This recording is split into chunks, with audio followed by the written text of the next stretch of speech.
Hello free fire লাভার, সবাই কেমন আছো? আশা করি সবাই ভালো আছো।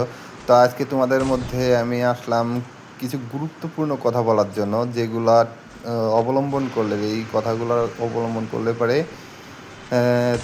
তাহলে ভুইয়ার চান্স 60% বেড়ে যাবে। ঠিক আছে, 60% যদি ভুইয়ার চান্স বেড়ে যায় তো অবশ্যই এই ভিডিওটা না টেনে শেষ পর্যন্ত দেখবে এবং লাইক সাবস্ক্রাইব করে আমাদের পাশেই থাকবা।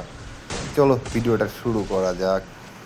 তো ভিডিওর শুরুতে বলে রাখি, লন অফ দিয়ে আর কি আমি ভিডিওটা তোমাদেরকে দেখাচ্ছিলাম। যদি বিআর সিএসে যাই তাহলে অনেক বড় হয়ে যাবে, সেক্ষেত্রে লন অফে আসছি। ঠিক আছে, তো ওই ছেলেটা দেখো নিয়েছে হচ্ছে শর্ট গান আর উর্তিকার। তো শর্ট গানের তো আমার ক্যারেক্টার নাই, তো অবশ্যই আমি ওইখানে ফার্স্ট টাইম দেখতে পারলাম যে ওয়াল মেরে সারভাইভ করতেছিলাম। তো আরও ওইখানে আমি উর্তিকার দিয়ে ফার্স্ট টাইম ওর কিন্তু ড্যামেজ দিয়ে দিয়েছিলাম। তো এই ট্রিক্স অবলম্বন করে খেলতে পারে। দেখতে পাচ্ছেন যে ওর যে ক্যারেক্টার, তো এই গান যারা ম্যাক্সিমাম পার্সেন্ট চালায় তারা বেশিরভাগ লোকই হচ্ছে ক্যারেক্টার নিয়ে খেলে। রিলোড স্পিড, তারপরে আরও অন্যান্য অনেক ওই শর্ট গানের স্পিডের ক্যারেক্টার। ঠিক আছে, ওইসব ক্যারেক্টার নিয়ে খেলে। আর এসব ক্যারেক্টারের খেলার জন্য ওদের খেলার মুভমেন্ট অনেকটাই ভালো। ঠিক আছে, আর মোটামুটি ওই প্লেয়ারটা আমার থেকে অনেক ভালো।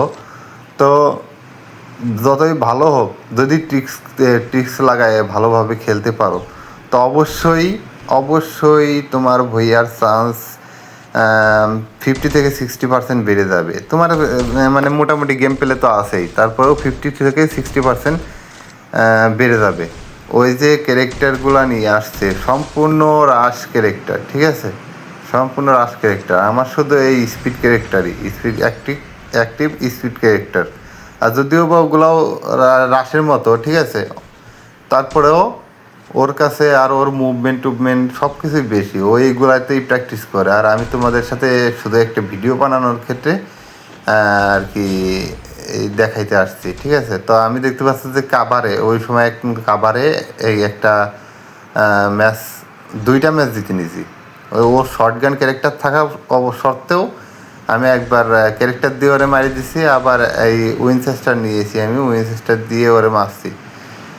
যদিও বা এই ম্যাচটা আমার একটু বোকামির কারণে আর কি হারছি মানে এখনও হারি না, এই তো দেখবা হারবো এখানে। ঠিক আছে, এইখানে যে আমি দাঁড়াইছিলাম, ওর কাছে যে স্পিড ক্যারেক্টার ছিল, স্পিড ক্যারেক্টার মারবে আমার এটা খেয়াল ছিল না। এই দেখো স্পিড ক্যারেক্টার মারার পরে এক শট দিয়েই আর এক শট মেরে দিয়েছে, আমি ওয়াল মারার পর্যন্ত সময় পাইনি। ঠিক আছে, তো ওইখানে আমার কাভার নেওয়াটা উচিত হয় নাই।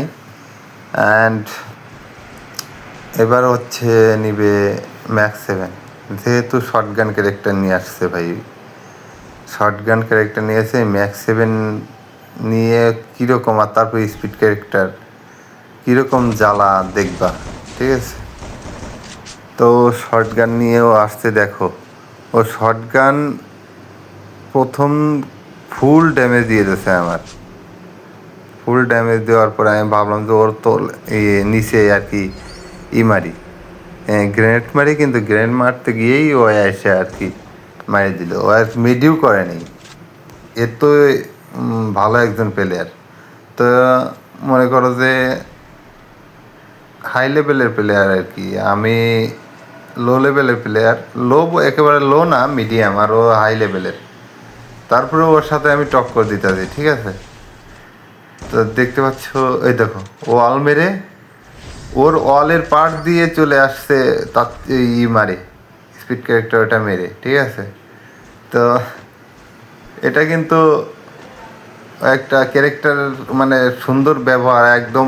ক্যারেক্টার কীভাবে ব্যবহার করলে পারে বিপক্ষ প্লেয়ার যে বুঝতেই পারবে না, সেইভাবে ক্যারেক্টার ব্যবহার করছে। আর আমার এই ক্যারেক্টারগুলো চালানোর কোনো অভ্যাস নেই, আমি মূলত হচ্ছে সারভাইভ মোডে খেলি।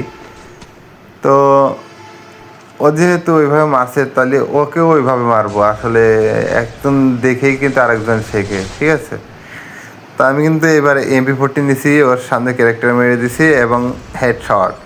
ঠিক আছে, ওর সামনে ওয়াল মেরে দিয়ে ওর টিক্সটা খাটাই ওরে মেরে দিছি। ঠিক আছে, এসব কিন্তু বুদ্ধি। কিছু সময় আছে সারভাইভ মোডে খেলবা, কিছু সময় আছে রাশ মোডে খেলবা।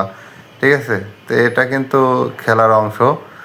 রাশ মোডে খেলা লাগবে, কোন পরিস্থিতিতে পড়ে গেলে পরে রাশ মোডে খেলা লাগবে, সেই পরিস্থিতিতে তুমি রাশ মোডে খেলবা। তো এখানে কিন্তু আমি সার্ভাইভ করতেছি, যেহেতু 4 হয়ে গেছে রাউন্ড, 4 রাউন্ডেও নিয়ে এনেছে, আমি কিন্তু 3 রাউন্ড। তো এইখানেও ওরা প্রচুর ড্যামেজ দিয়ে দেয়, আমি জানি ও ক্যারেক্টার মারবে, ঠিক আছে, ও ক্যারেক্টার মেরে চলে আসছে, এই জন্য আমি উপরে ছিলাম, এখানে রাশ করে আমি বডি শট দিয়ে ওখানে মারি দিছি। তো ভাই এটা কিন্তু সারভাইভ মোডে, ঠিক আছে। তো সারভাইভ মোডে খেলার জন্য বেশি কিছু না, শুধু এই ট্রিক্সগুলো অবলম্বন করলেই হবে।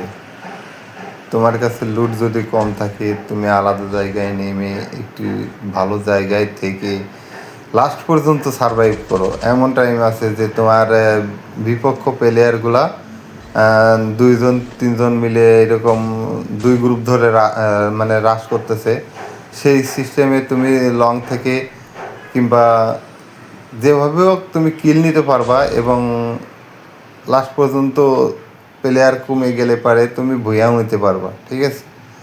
তো এই ট্রিক্সগুলো অবশ্যই অবলম্বন করা, যদিও বা এই ম্যাচটা আমি জিততে পারি নাই, আমার বিপক্ষ প্লেয়ারটা খুবই হার্ড প্লেয়ার ছিল, ঠিক আছে। আমার খেলার বয়সটাও অত বেশি না,